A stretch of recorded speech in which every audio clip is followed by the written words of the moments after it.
Buenas tardes, mis queridos hermanos, mis queridas hermanas.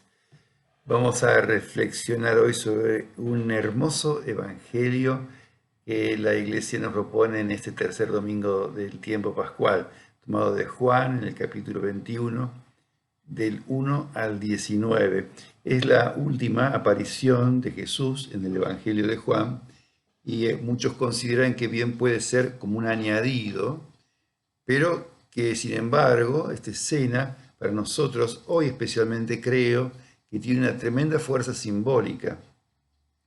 Es muy lindo y hay que meterse en esa escena porque creo que nos puede reflejar muy bien muchas sensaciones, sentimientos, reacciones, incluso comportamientos nuestros.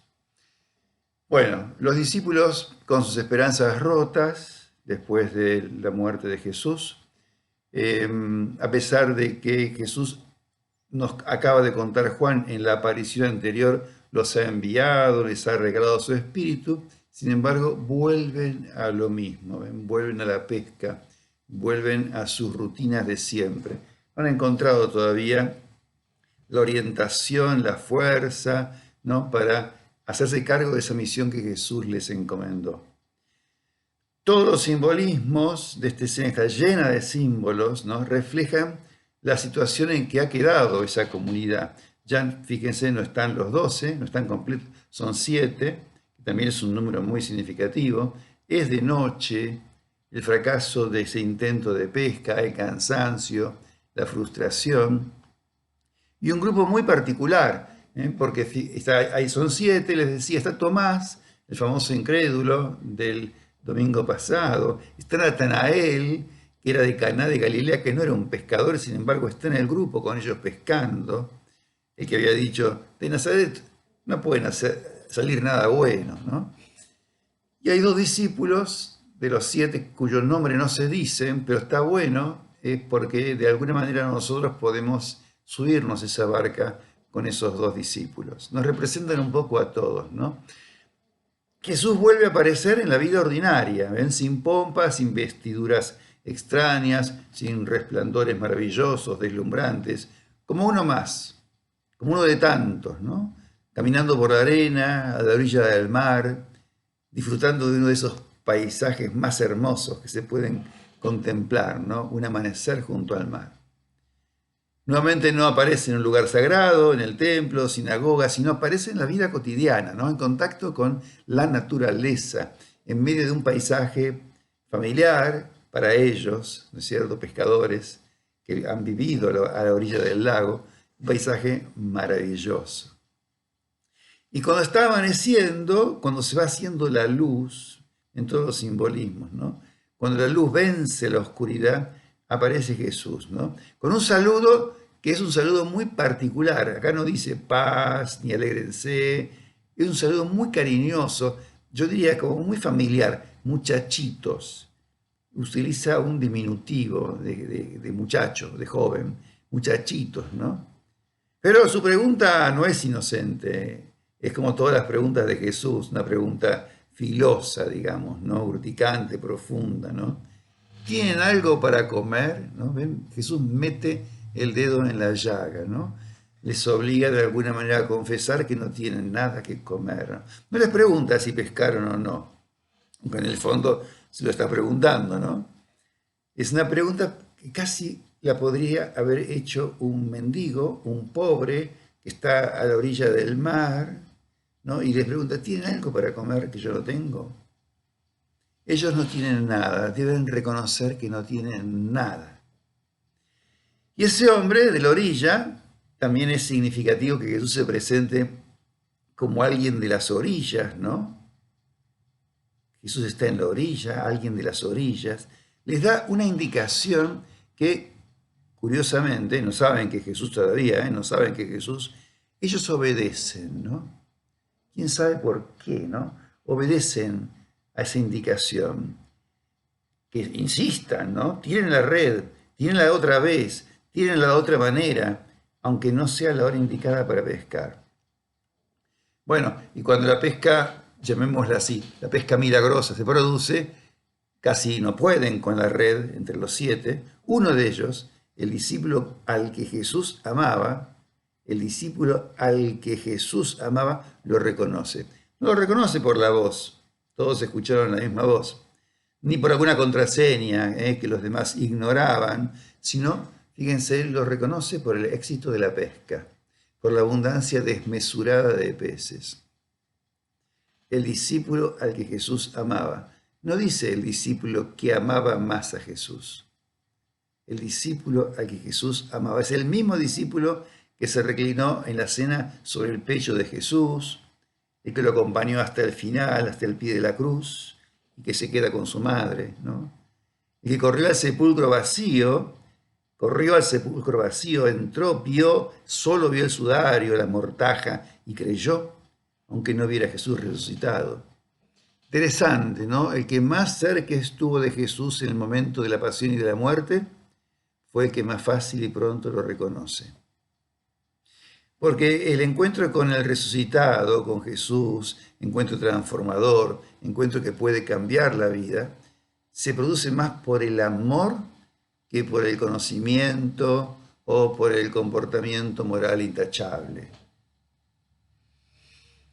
Sigamos, un dato interesante, Pedro está desnudo. Pedro está desnudo. También es una imagen, ¿no?, de su carencia, de su pobreza, de lo que él es, sin tapujos, sin maquillajes, sin retoques. No podría decir, es lo que hay, es lo que hay.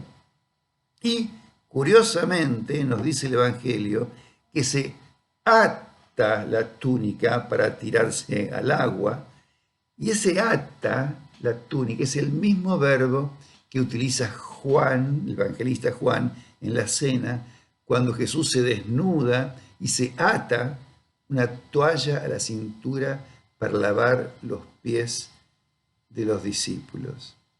Él se ata la túnica y se tira al agua, que es otra imagen impresionante.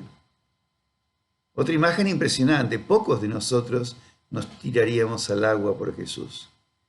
Más bien nos quedamos en la barca, en la orilla, en un lugar seguro. Tal vez nos mojamos un poco los pies, pero tirarse al agua, lo que se dice tirarse al agua, jugarse la vida por Jesús, por el Evangelio, por la verdad, por el reino, por los pobres, por la justicia. Pedro, impulsivo como es, se tira al agua, se juega la vida. Y la escena que sigue es maravillosa. Jesús les preparó el desayuno.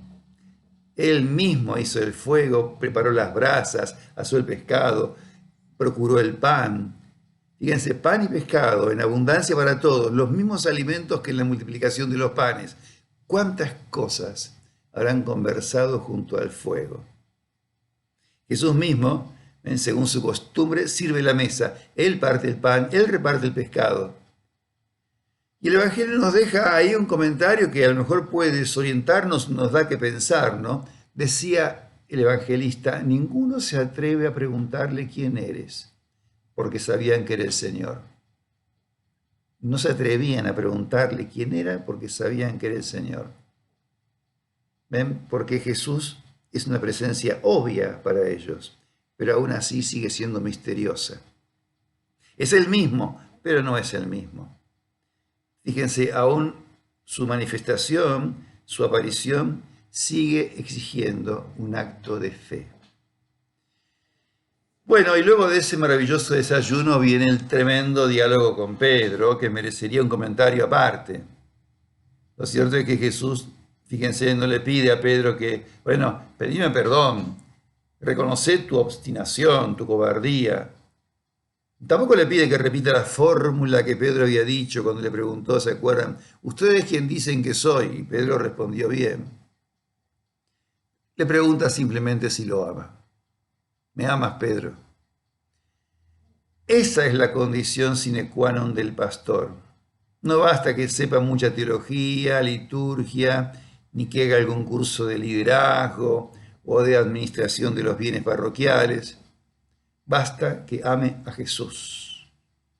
Basta que ame a Jesús. Porque entonces no puede dejar de amar a las ovejas de Jesús.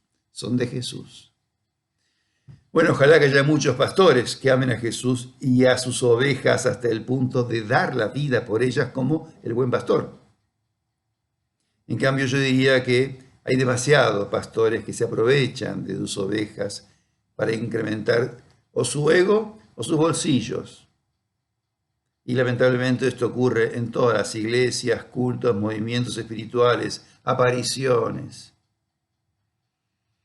Y otra cosa interesante, terminando, es que Jesús no sigue sus preferencias afectivas, no cae en el favoritismo eligiendo para que maneje su iglesia o su movimiento espiritual al discípulo que él más ama. No. Le encarga a Pedro, porque sabe que el Padre eligió a Pedro para esa misión. Aunque Pedro sea un cabezón, un cobarde, un impetuoso, un testarudo, lo elige a Pedro. Bueno, hermanos, hermanas, sigamos recorriendo este tiempo pascual pidiendo la gracia de un encuentro profundo con el resucitado, que de muchas maneras se hace presente en nuestra vida. Basta que lo amemos y que tengamos los ojos abiertos para que podamos descubrirlo. Muy feliz tiempo pascual para todos.